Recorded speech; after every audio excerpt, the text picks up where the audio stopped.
welcome to episode 11 of Idle Talk. Today, we're talking about the most important thing in the world. I'm just kidding. But we're talking about money today.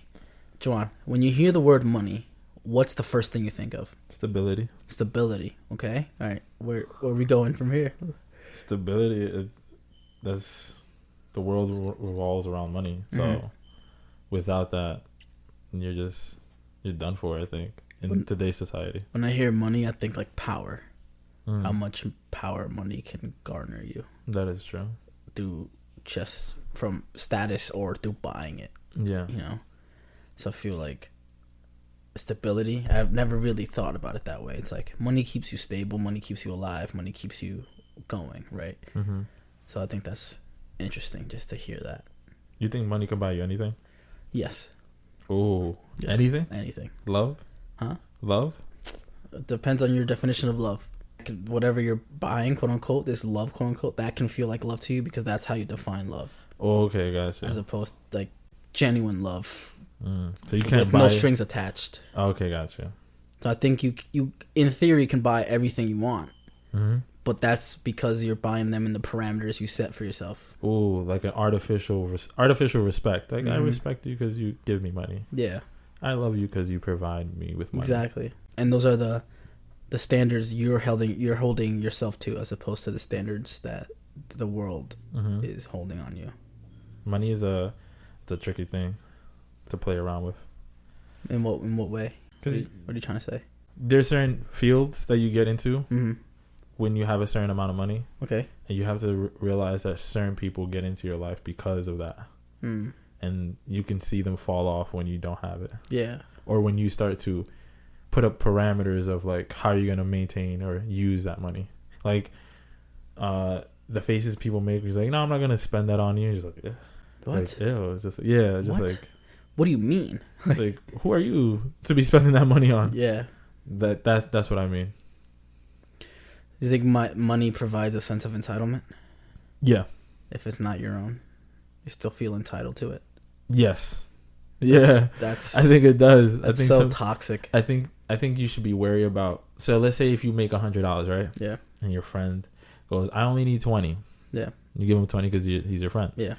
You make 1,000. He's like, yo, I need 200. He increases how much he wants from you depending on how much you get. I think you should be wary of that. Like your needs should always stay at a flat rate until it's actually needed. It shouldn't increase because the other person increased. Because the other person's amount increased. It should increase because your needs have increased. Yeah. Interesting. Because then you can just use this. Yeah, my needs increase too, as at the same time as your thing has increased. You gotta be wary of that, of who is actually there for you and who's using you. That's what money is. This entity, this thing that gives you value. Entity. I like the word entity. Yeah, the thing that gives you value that everyone can see. Yeah, like, and I feel like you only learn to differentiate, like who's in it for the money, who's in it for you. When you have once you lose it. Oh, once you lose it, then it becomes clear, and then the next time you have it, now you kind of have that knowledge already. Yeah. But I feel like it's one of those lessons you need to learn, like your first heartbreak. Yeah. Like that's something everyone's gonna have to learn, no matter what. Yeah. And then this situation with the money, like once you lose it all, is to see who really is your friend. Yeah. And who really was just in it for the money. So maybe it's the money heartbreak, like your first money heartbreak. Like it's completely tough because like you start to build this thing, like this artificial respect, artificial friendship, and you think that will blossom into something real. Yeah. But it's not. It's like the only thing piecing it together was the fact that you have that money. Yeah. You're giving it nutrients from your money. Yeah. That's the only thing. That's the only way that friendship is blossoming. Is because the money is giving it its nutrients to grow. I feel like there's other things that also garner that same type of thing, like a car. Yeah. Like some people are only friends with you because you're the ride. You give them the ride to and from their house. A free crib. Yeah. A PlayStation, whatever. I've had friends that have used me because of like my utilities. And I just like, yeah. And it's like once it's gone, they're like, I don't want to hang out. I want to do this. Yeah. Or it's like once I start like, you want to do something like that's not available right now. It's yeah. Like, do you want to do something else though? Yeah. Like, nah. You don't want to hang out with me without that? Like, oh, okay. Okay. Yeah, that's pretty scummy. What is the most expensive thing you bought that you kind of like? I don't want to say regret, because you shouldn't really regret things, but like maybe you shouldn't have bought it, or maybe it wasn't really worth it in the end. The most expensive thing I bought is not something I regret, but I do have something I regret. But so, the most expensive thing I bought was a rose gold diamond ring that I got from my mom. It's like $800. Okay. Like that one item. That's the most expensive thing I bought. Yeah, and that's for your mom, so obviously you don't regret it. No, I don't care. Which is the item you regret? It's a promise ring. So more jewelry. Yeah, it was more jewelry. Obviously, you know me that I'm not I'm not like a jewelry person. So this is for my ex at the time.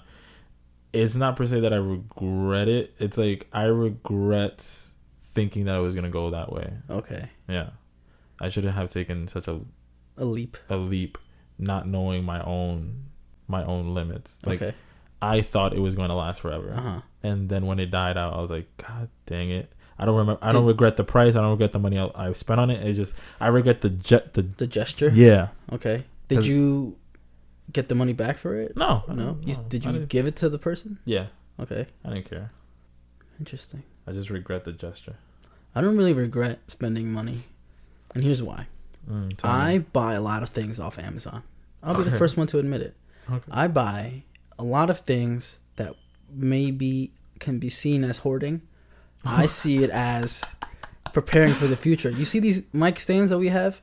I bought these 2 years ago because they were on sale. And I was like, you know, I might start a podcast. 2 years went by. I was like, oh, actually, we can use these now. Yeah. So things like that don't happen often, where it's like, oh, I could use this now.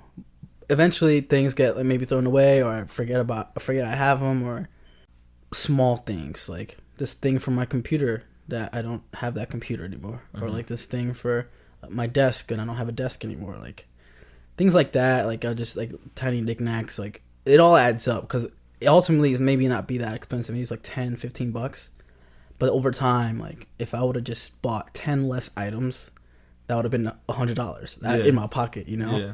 That I don't really regret, but I don't really. You can see. I wouldn't make that decision again. Yeah. I wouldn't be like, oh, I'll just buy 10 of these. Like, I won't make that decision again. But I just don't regret it because ultimately it did bring me joy at some point, right? Yeah. The things I buy, for some reason, it brought me joy in one way or another. So I don't regret that experience. But you know, there's just certain things where it's like, maybe I won't buy that today. Yeah. Maybe I'll wait to see if I really want it. You know, just things like that. I think it's very important to spend your money on yourself. I think that's important. Like, don't spend it on other people. Try to buy things for you, and then you can find value in spending on others afterwards. But I love spending money on other people. I'm here That's for my you. thing. But it's just sort of like satisfying to be able to not have to worry about like a check. Like, hey, I'll pay for lunch today, right? It's good. It feels fulfilling to not have to be like, oh, do you want to split this? Because to me, it's just like, it feels like embarrassing. It's like, do you want to split it? Like, I don't know why. I don't know how, but I just when feel, you say it or when the other person says it? When I say it. Okay. Right? Because that means my money's not right. And then I kind of always had this mindset where it's like, if my money's not right, I'm not doing nothing. I'm not going out. I'm not spending on Amazon, or like I'm not buying like going to the movies. I'm not doing shit. If my money's not right, I'm gonna just keep it steady until like I find a way to increase that money flow. And I think that's what I got that from my mom. She's like, hey, if you ever want to go on a date, just make sure you have money to pay for the whole thing, because it's gonna look bad if you can't. And I was like, oh shit, it's gonna look bad. That's completely true. It's gonna look bad. I was like, oh fuck, all right. Now I carry that over to everything. It's like, shit, if I can't pay for the whole thing, it's gonna look bad. Like, or you can also change what the date is. Yeah, true. Because there are some people like, I've been on a ton of library dates. We just go to the library and just chill. Yeah. I don't know. It's just that one-off sentence my mom said as a joke. It's like, it'll look bad. I'm like, oh my god. I think it certainly does look bad if you invite somebody to a date and you go, we're gonna go eat, we're gonna go do this, and that. If you're the person that's putting the initiative, and then you're there and you're like, you want to split it. I hate this notion. Is like, are you gonna come home with me, or is there a second date coming along, and that is what sets the parameters of whether you're gonna split it or not. I think that's mad pussy. I think you should come with that already in mind, that you're gonna be paying for everything since you set the initiative. Yeah. Since I laid out that it's go to dinner, watch a movie, walk somewhere, right? Whatever. Like if I set those parameters, I should be like, yeah, I got all of it, right? Yeah. Have you ever met somebody that's like, no, you'll pay for the dinner, I'll pay for the movie, and then we'll do something else afterwards? That was a fantastic date. I've I experienced that too. It was shocking. I was like, whoa, I got it. Like, no, slap my card in my hand. I was like, not gonna pick it up. And by the time I pick it up, she's like, I already paid for it. And I'm like, oh, that's what you did there. You tricky little like. There was I was on a date and she was like, no, I'm gonna pay for my stuff. And I was like, you sure? Like, I got the money. And she's like, no, I'm gonna pay for my stuff because I don't know where this is gonna go. We went on. Obviously, we went further, but it was just like refreshing. It was like, I've never been on a date where the other person was like very. I feel like it's like, I don't owe you shit. Then boom, I don't have to give you like. I think like it's like if I wanted to leave immediately after dinner, I'm gonna pay for my shit and then I'm gonna leave and not feel bad, not feel like I owe you something. Yeah. I like when they be like, no, I got it, and I'm like, no, I got it, and they're like, okay, I like that. I like that. You like the little dance. Yeah. It's like, no, I got it. I usually ask them like, how much should I tip? Because I want to see what they say. If they're like, oh, tip $40, tip them $10. I'm like, the bill was $200. Tip them $10. Okay, bet I'll do it. But you think that was too little for $200? I think so. Okay, maybe like 25 is good. Okay, where did you go without the bill was $200? There's some restaurants that this shit adds up. Damn, what do you get? Well, when I go out, I like to enjoy things. So. Okay. So I'm like, you know what? I might have this and that. Because you know how, like, let's take it back a notch, right? When let's say you go into a diner, right? You get your food, they get their food, and then if you know this person likes fries, I'm like, I'll get extra fries, right? I'm like, hey, can I get a set of fries for the table? And it'll really just be for the other person, but I'll have some because I'll have my own stash of fries, but also have some from the shared pile. But if I know this person likes fries, I'll go out of my way and get more fries just because it's a nice thing to do. So if you're at a nice restaurant, it's like, they're like, oh, this looks good, but this also looks good. I'm like, we can get one of the other ones and share that, and you can have the one you really want. I'll have the one I really want. We can try this other new thing. Like that. And then plates add up. It's like $50 a plate or whatever, and then, drinks, blah, blah, blah, and then the tip ultimately, or dessert or whatever. Those prices add up that way. That's how you can drop $200 on a date between two people. So, just like maybe nice gestures in between. It's like, if you really want to try that, we can try it. Like, that's not a problem. Like, well, I just get it and then see, and let's both try it. Like, if you want the lobster and the steak, like, I'm down to try your steak, and you can have the lobster, like that, stuff like that. I haven't done like a $200 dinner date in a while. I think we can't, but before COVID, I haven't done it in a while. I usually I've changed my transition from dinner dates into like adventures to like doing things that I would like, because like dinner dates, they're experiences. Cool. They're like, get to talk. Yeah, but you only could go so far with them, Yeah, like conversation wise. So I do things like that I would enjoy as well. Have you ever taken somebody on an escape room? No, but I've wanted to. That'll show people's true colors for sure. Really? Yeah, how they are under pressure, how they are when everybody else is panicking. Like, it'll really like reveal character. Do you panic when you don't have money? When I don't have money? No. No? Okay. Sometimes there'll be like $4 in my bank account for like weeks at a time. And I'll just be chilling until I'm like, all right, now I need to make money. And then I go make money. But, there's especially sometimes in college when there's only like 25 cents in your bank account. And you're just like, I gotta figure out how to make these 25 cents last. Yeah. And you find a way, like friends, family, like you'll find a way like to get helped in other ways. Like if I'm at work and it's late, it's like, yo, can I grab like a burger from the place or whatever? And it's like, yeah, sure, here, go ahead. Like those kind of relationships that you build with that community sense where it's like, hey man, thanks for letting me in so late last night. I'm like, yeah, no problem. Like, yo, I got you a burger. Like, oh, thanks, I needed this because I'm actually hungry. Like things like that. Yeah. Like those kind of relationships build, and that's how you maneuver, I guess, with 25 cents in your bank account. I know I have a friend who really, really does that really well. Like, he didn't pay for a meal plan, because you're supposed to pay for a meal plan. He's like, no, I'm going to commute. And he got an apartment off campus. And just the amount of people he knows, he's like, yo, let me get a meal swipe. Let me get this, that. And he's like, yeah, sure, I got it. Go ahead. Swipe him in. And so he never had to pay for a meal on the college campus. And then with our jobs, we would pay for food for our events. And so he would get food from the events too. Mm-hmm. Like he would order himself some shit on the side. And it's like, no, this one's for me. Like, so like, use the resources you got. Like, use them efficiently and effectively. Yeah. That's why I'm just like, if I got it, if I have the power to do, I'm going to do it until someone tells me otherwise. But when I know it's a rough event and it's going to be long, I'm like, if I'm going to order 3 pizzas for the event, I'm going to order a 4th one and be like, this is for the people working. Like, whenever you get off of your designated time, have some pizza. Like, no one's going to say no to that. They're going to be like, why would you do that? I'm like, because they're working and they're going to be hungry. Like, do you want them to starve? Like, I like to make those kind of like choices like that. All right. So let's talk about saving money. Okay, what about it? I think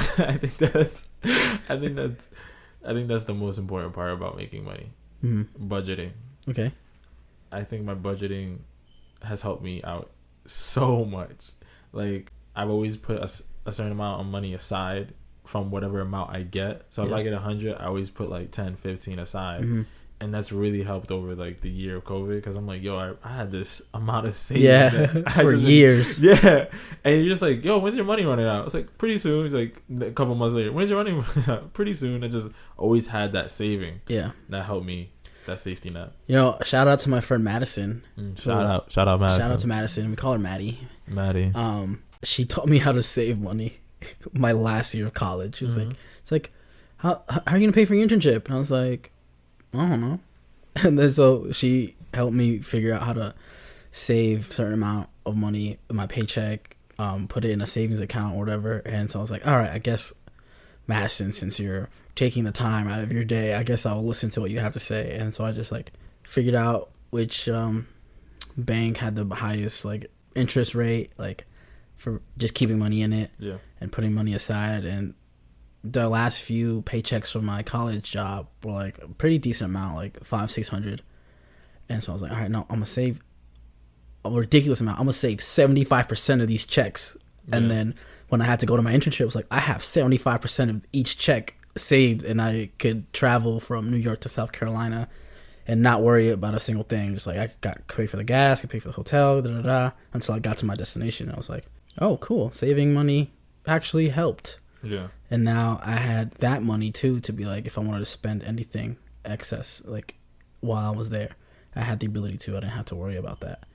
And then taking those lessons and principles and then applying it to my other jobs outside of school, and it's like, I'm gonna save 75% of my paycheck anyway too. Still, fuck it, why not? I don't really got, one thing I got to pay is for car payment, insurance, and gas. Like, fuck it, let's do it, let's go. It helped, especially with when COVID started, and it allowed me to do that road trip because I had saved so much money ahead of time. Yeah.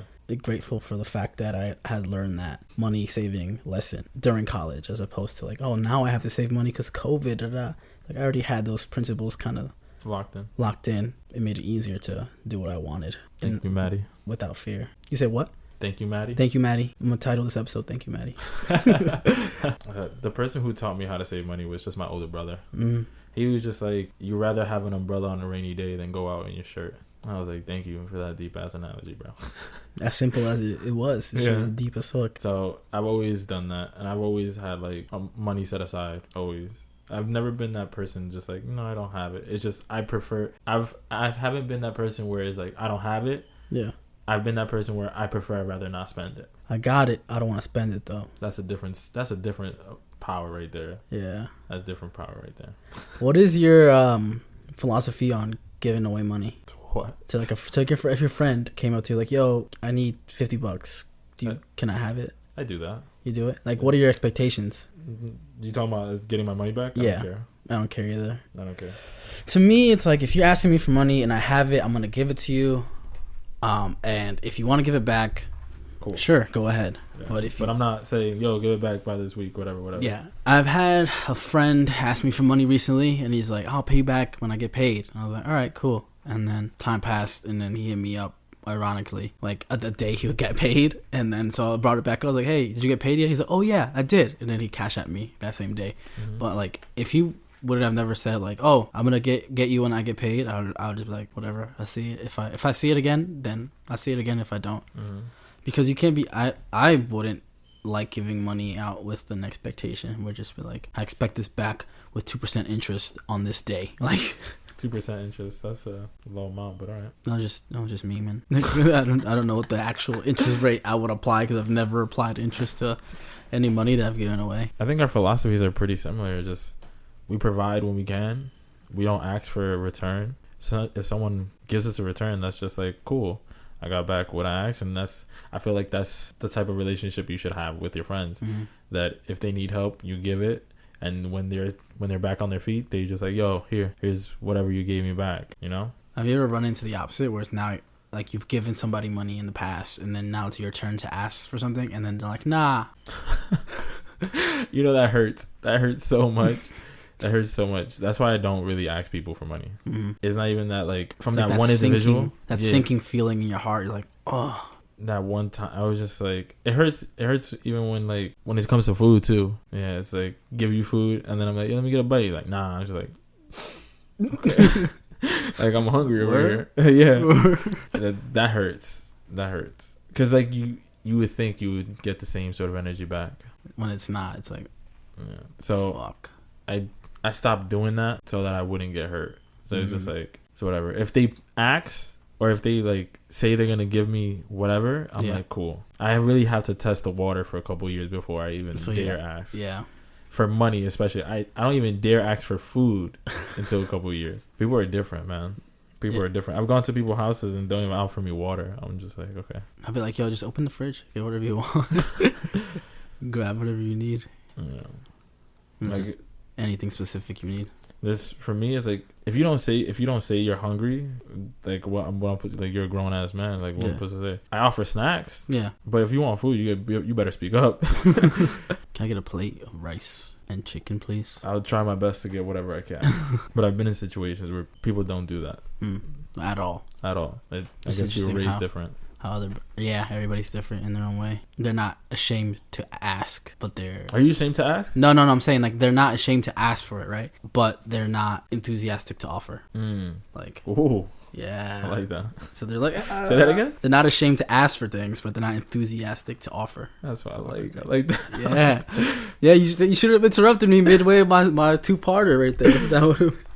That was dope. Cause you see that I see that a lot. People who ask for handouts but won't provide anything. Yeah, won't return it when it's necessary. Yeah, or when it's time for. Or don't even like read the room.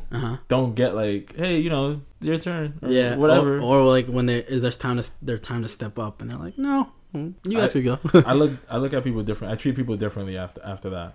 I certainly do. Like in what ways? Like with the food thing. Like I just start capping with the food. Yeah. Like it's not happening, or just like, yo, I'm hungry. I'm like, that's tough. That sucks for you. Should have ate before we got here. Yeah, like, that's tough. And I don't ask them. With money is like whatever situation. It could be the smallest thing. Just like if I give you $20 and I ask for $1, there's been a moment where I've given someone $20 and I like, let me get $1. It's like, nah, and like I know that they have it. I'm like, cool. I'm like, all right, bet. What? And after that, it's like no matter what, yo, let me see. I'm like, nah, cap. Not happening. Like I get cold. I get very, very cold. That's the best way I can explain it. I get very cold with that person. Damn. Imagine giving them $20 and that same day, like, actually, let me get $1 so I can get this. And he's like, I don't got it. I just gave you $20. Oh man, money is an interesting topic throughout all like dynamics. Yeah. Like if it's like family or your relationships or just like your friendships, like there's different conversations to be had. Because it universally has value. Yeah. So when you deny that, when you say no to somebody, they value you less than what you're asking for. Yeah. Have you had any interesting conversations in a relationship about money? Yes, I did. Yes, I did. I've only had in one relationship where I provided my ex with a lot of money. I'm talking about 2 sessions of like driving training, so that's like $500 a session, so that's like $1,000. Helped her pay off her phone bill. That was like another $1,000. She owed $1,000 on her phone bill. Yeah, clothes, all together. I spent a lot of money on her. Mm-hmm. And then when I was on the hump, right, for 3 months, she accumulated like what, $800 in credit debt, right? Yeah. So I'm like, that should be nothing compared to what I like. I don't like. I'm thinking she's not gonna blink an eye. After that hump, she's like, "Yo, you owe me that $800." I was like, "Oh, okay, cool." Yeah. I just paid it off slowly, and she kept on hammering like on it. I'm just like, I was like, damn, where's my $2,000 from your lessons in the phone bill? Yeah, I got annoyed. I was like, yo, stop talking to me about money. I'm gonna give it to you. Just... Like, I got credit. Like, you owe me $1,200. Like, where is it? Like, but yeah, that really got on my nerves. I'm like, the amount of money. Like, I never expected her to pay me back for the amount of money I put on her. Yeah. But she expected a return date with interest, and I was like, nah, you really capping. No, like, you're getting your $800, and that's it. Man, I've never been in that situation, in that kind of predicament. The only conversation I had money about with a significant other was when I was in college, and again, I thought I was gonna be with this person forever. She was crazy though, because she had taken out student loans, the Excelsior scholarship, whatever, where it's like if you take it out, you have to stay in New York the certain amount of years you take it out, right? Yeah. So she was doing that, and then I was like, yo, I kind of wanna go somewhere else. I don't want to be in New York. I want to get a job somewhere else. Like, I'm actively looking for a sports job outside of New York. And then she was like, oh, but I don't think like that's gonna be a good idea because I gotta do this. I'm like, yeah, that's cool. Like, you could stay here your amount of years that you. I thought you were gonna sneeze. And then you moved so violently. I told her, I was like, yo, you can stay here. You can do like whatever you have to do like to fill that requirement. But I just know that I'm gonna go over there and try to figure out my life over there, like no matter where I end up, right, where the job search took me. And then she was so animate. She was like, no, we have to be together. Like, you can't just separate for like that long. Like, I gotta be here for 2 years. Like, what the fuck are you gonna do for 2 years? Like, I'm like, they're not saying you can never leave New York in that time period. They're saying that you're obligated to be in New York for that amount of time, but they're not restricting you from traveling to another state and being there for X amount of days, right? Like, there's no way. Like, that's not what they mean. And she's like, no, but we can't be apart, da-da-da-da. And I was like, damn, you're fucking crazy. Like, like, you're not going to stop me from pursuing a job somewhere else just because we're not going to be together for X amount of time. Yeah. Like, you could, I'm like, if you want to hang out, I'll fly you out. Like, that won't be a problem because I'll have a job. If you're, like, feel that you're in, like, you're not finding work here, then like just do your 2 years or whatever it was, and then we can look for somewhere else. Like, for me, that wasn't the issue, but it was just the separation that was the issue for that person. And I was like, nah, man, this is not gonna work out. That's pretty insane what you just said. Like, yeah, that's the kind of conversation I've had towards like money in that way, where it's like, I want to make money over here. Like, I know you can't do that right now, but like, I want to do this over here. And it was surprisingly a big issue. And I was like, well, I guess it's not going to work out. So I guess this is where we close that chapter and go our separate ways. Having that money conversation, it's like it's a big adult thing. Yeah. And you have to be on the same page. Does that make whatever that relationship is like real now? It's like, oh, shit. I think so. Because now you're talking about real value. What? Finances. About finances. And you're willing to help each other in that situation. When you're embarking on that journey with somebody, it could be platonic or romantic, when you accept each other's finances, I think that is a big step in like that relationship. Yeah. Like, I'm gonna take your debt. I'm willing to hold your debt for you. I'm willing to pay your debt for you. Like, that's a big thing. I think so. Like, even within my own like immediate family, we take it very like, yo, boom, I got you. Like, because we know like that's important. Like, that can make or break somebody. Exactly. That's pretty deep. As soon as you're willing to accept somebody else's debt, that's a real like, that's a real commitment. That is a real commitment. Either it being platonic or romantic, that you're just committed to that. Because like you said, you're not expecting a payback, right? Yeah. Damn, that is such a good place to end the episode. I don't think I could follow that up. That was episode 11. That's our thoughts on money. Yeah. I'm Fernando. Valdez the Don. And we'll see you next week. Deuces. Peace.